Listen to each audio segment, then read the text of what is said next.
শ্রীমদ্ভাগবতং নাম পুরাণং লোকবিশ্রুতম শৃণুয়া শ্রদ্ধয়া যুক্ত মম সন্তু সুকারণম। বলছে যে জীব শ্রীমদ্ ভাগবতের কথা শ্রদ্ধাযুক্ত হয়ে শ্রবণ করে, ভগবান বলছে সে আমার অত্যন্ত প্রিয় হইয়া থাকে। প্রেম সে বলো রাধে রাধে। দেখুন, ভাগবতের মহিমা এত সহজে কেউ বর্ণন করতে পারে সেটা কখনোই সম্ভব নয়।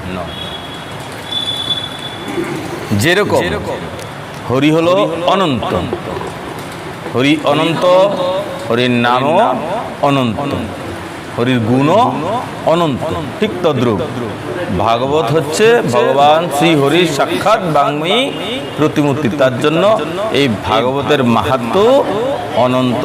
বলি ভাগবত ভগবান কি। এই ভাগবত কথাকে কেউ বর্ণন করতে পারে এটা কখনোই সম্ভব নয়। কিন্তু শ্রী গুরুদেবের আশীর্বাদে, ভগবানের কৃপা যৎকিঞ্চিৎ যদি কেউ কিছুটা এই ভাগবতের মহিমাকে বর্ণন করার সেই সৌভাগ্য অর্জন করতে পারে। তাই ভগবানের যদি প্রিয় হতে হয় তাহলে ভাগবতকে নিত্য আমাদের শ্রবণ করতে হবে। নিত্য বলে কতবার শুনতে হবে?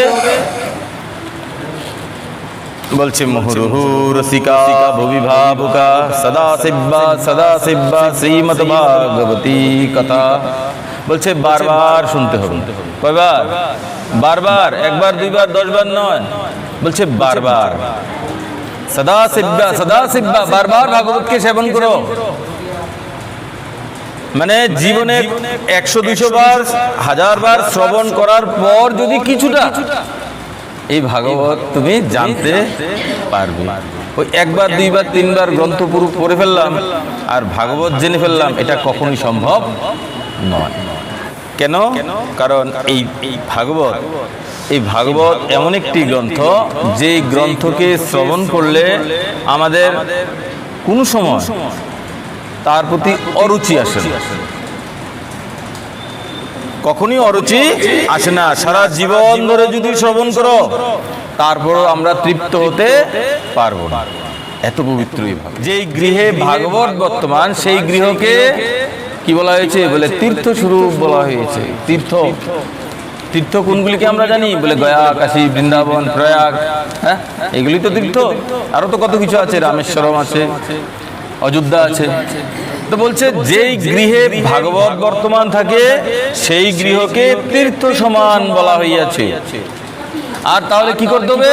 নিত্যং ভাগবতং যস্ত পুরাণং পঠতে নর প্রত্যক্ষরং ভবেত্তস্য কপিলাদানজং ফলম। বলছে নিত্য ভাগবতের সেবা করতে থাকো। আর নিত্য ভাগবতের সেবা করলে কি হয়? বলে কপিলা গো দানের ফল ইত্যাদি প্রাপ্ত হওয়া যায়। একটা গাভী যদি দান করতে যায় না কেউ, তখন তার কি লাগে? বলে 20, 50, 40 হাজার টাকা খরচ হয়।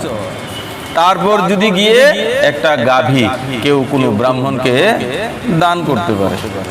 আর শাস্ত্রে আরো নিয়ম আছে, শুধু গাভী দিলে হয় না, গাভীর সঙ্গে গাভীর বাচ্চাকেও দিতে হবে। কেন? যেন সেই ব্রাহ্মণ সেই গাভীটাকে নিয়ে খুব সহজেই তার থেকে দুগ্ধ ইত্যাদি পেয়ে তার উদর পোষণ, ভগবানের সেবা এগুলি সে করতে পারে। এখন তুমি তো গাভী দিয়ে দিয়েছো, মানে গোমাতা, তার বাচ্চা হচ্ছে না, তখন সেই ব্রাহ্মণ কি করবে? কিছুদিন পরে সেটা বিক্রি করে দেবে। তো তুমি যে দান করেছো সেই দানের ফল পাবে না। তার জন্য মায়ের সঙ্গে বাচ্চাকেও দিয়ে দিতে হবে। তো দেখো, একটা গাভীকে দান করতে গেলে সঠিকভাবে যদি তুমি আচার বিচার নিয়ে দান করো তাহলে তোমাকে মিনিমাম 50 থেকে 60 হাজার টাকা খরচ হয়ে যাচ্ছে। আর সে জায়গায় শাস্ত্র কি বলছে? বলছে নিত্যং ভাগবতং যস্ত পুরাণং পঠতে নর প্রত্যক্ষরং ভবেত্তস্য কপিলাদানজং ফলম। বলছে নিত্য যে জীব এই ভাগবতের কথা শ্রবণ করে আর পঠন করে, সে প্রতি অক্ষরে অক্ষরে কি করে? বলে কপিলা গোদান করিয়া থাকে। অটোমেটিক গোদান তোমার নামে হতে চলছে, পুণ্য তোমার জমছে। বিচার করে দেখো, কোথায় এক গাভী দিতে 50,000 টাকা লাগলো আর সে জায়গায় তোমার 1 টাকাও লাগলো না, উল্টা আরো 50,000 গাভী তুমি দান করে দিলে। এত মাহাত্ম্যই ভাগবতের। যে গৃহে নিত্যই ভাগবতের পাঠ হয়, নিত্যই ভাগবতের পুজো হয়, আর কি হয়, নিত্য এই ভাগবতকে সেবা করা হয়, সেই গৃহের সবসময় কি হয় বলে মঙ্গল ইত্যাদি হইয়া থাকে। যে জীব গাভী দান করে তার অনেক মঙ্গল হয়। দানের মধ্যে এগুলি আছে, কোন দান শ্রেষ্ঠ দান, কোন দান শ্রেষ্ঠ, এগুলি দানের মধ্যে অনেক করে বর্ণন রয়েছে। তার মধ্যে একটা শ্রেষ্ঠ দান কি বলে গাভী দান, স্বর্ণদান, অন্নদান, এগুলি অনেক শ্রেষ্ঠ দান। আর সবচেয়ে শ্রেষ্ঠ দান কি? সবচেয়ে শ্রেষ্ঠ দান হরিকথা দান। শ্রীমদ্ ভাগবতে গোপীগণ বর্ণন করছেন, তব কথামৃতম তপ্ত জীবনম ভুবি গৃণন্তি তে ভূরিদা জনা। বলছে তোমার কথা যে জীব কাউকে বলে সে অত্যন্ত ভাগ্যবান, নিশ্চয়ই গত জন্মে সে অনেক পুণ্য করেছে, তার জন্য সে আজকে তোমার কথা কাউকে বলতে পারছে। সেটাকে উত্তম দান বলা হয়েছে, সর্বশ্রেষ্ঠ দান, যে আমাদেরকে হরি কথা ইত্যাদি আমাদের কানের মাধ্যমে প্রদান করিয়া। তো আমরা সবসময় চেষ্টা করব কি যেন আমরা মানুষকে হরিকথা ইত্যাদি বলতে পারি। সমাজের মধ্যে অনেক কথা রয়েছে, আকথা, কুকথা, গ্রাম্য কথা, কত কথা রয়েছে। এগুলিকে ছেড়ে যখনই কাউকে পাবে, সময় পাবে, একটু হরিকথা বলবে, ভগবানের কথা বলবে। সেটা অসংখ্য দানের মধ্যে গিয়ে পড়ে, শ্রেষ্ঠ দানের মধ্যে গিয়ে পড়ে। ভাগবতকে কেউ যদি শ্রদ্ধা যুক্ত হয়ে কোনো বস্তু অর্পণ করে, তাহলে ভগবান কি বলছে? বলছে আমি তার বশীভূত হয়ে যাই। ভগবান তার কি হয় বলে বশ হয়ে যায়। কিরকম? বস্ত্রালঙ্করণী পুষ্পৈ ধূপ দীপ পহারকৈ বশীকৃত হং তস্য সৎস্ত্রীয়া সৎপতির যথা। যেরকম কোনো সৎ স্ত্রী তার নিজের স্বামীকে নিজের কাছে বশীভূত করে রাখতে পারে, ঠিক তদ্রূপ এই ভাগবতকে তুমি যা কিছু অর্পণ করবে, ভগবান বলছে আমিও তার বশ্যতা স্বীকার করি। অর্থাৎ ভক্ত ভগবানকে যা কিছু অর্পণ করবে, একটা তুলসীর পত্র হোক, একটা ফুল হোক, যাই কিছু হোক না কেন, ভগবান তার বশ্যতা স্বীকার করে। এত মাত্রই ভাগবতের বিচার করবে। ভাগবতের উপর এই সংসারে আর কোনো শ্রেষ্ঠ গ্রন্থ এখনো পর্যন্ত নেই, আর হবো না ভবিষ্যতে। মহর্ষি বেদব্যাস সবকিছু বিচার বিবেচনা করে যে লাস্ট যে পুরাণটা রচনা করেছিলেন, সেটার নাম হচ্ছে শ্রীমদ্ ভাগবত মহাপুরাণ। এই কলির জীবের জন্য এই ভাগবত হচ্ছে সর্বশ্রেষ্ঠ গ্রন্থ। শ্রীমদ্ ভাগবত মহাপুরাণী কি? তাহলে ভাগবতকে কি অর্পণ করতে পারবো? এটাও তো প্রশ্ন। বলছে কি বস্ত্রালঙ্করণী পুষ্পৈর দীপ ধূপ দীপ পহারকৈ। বলছে বস্ত্র অর্পণ করতে পারো, এই ভাগবতকে তুমি কাপড় যেটাকে বলা হয়, অলংকার। আর কি বলছে বলে এগুলি যদি সমর্থ না হয় তাহলে পুষ্প দিতে পারো, তারপর ধূপ দীপ, এগুলি তুমি উপহার হিসাবে ভাগবতকে প্রদান করতে পারো। যে কোনো বস্তু তুমি ভাগবতকে অর্পণ করতে পারো। এই ভাগবত শ্রবণ করলে কি হয়? এই ভাগবত শ্রবণ করলে কোটি কোটি জন্মের যত জন্মার্জিত পাপ আছে আমাদের, সেই পাপগুলি নষ্ট হয়ে যায়, ধ্বংস হয়ে যায় এক ভাগবতের প্রভাবে।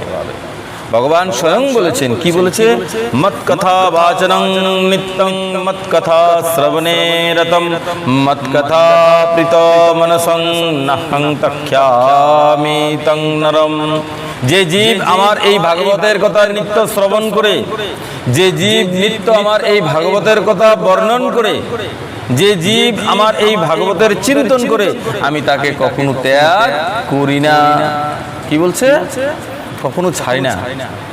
এই যে আমরা সবাই ভাগবতের কথা শ্রবণ করছি, তার অর্থ এটা, মানে কি ভগবান আমাদের, যেদিন থেকে তুমি ভাগবতের আশ্রয়ে এসে বসছো সেদিন থেকে ভগবান আমাদের কি করছেন বলে সব দিক থেকে রক্ষা করছেন। কেননা তিনি কন্টিনিউ এখানে থাকেন। বলে এখানে পাঠ হয়েছে, পাঠ শেষ হওয়ার পর তিনি চলে গেছেন, না না, প্রত্যেকটা ভক্তের সঙ্গে একদম সজাগ হয়ে থাকে। বলে দিয়েছে ভগবান, মত কথা বাচকং নিত্যং মত কথা শ্রবণে রতম।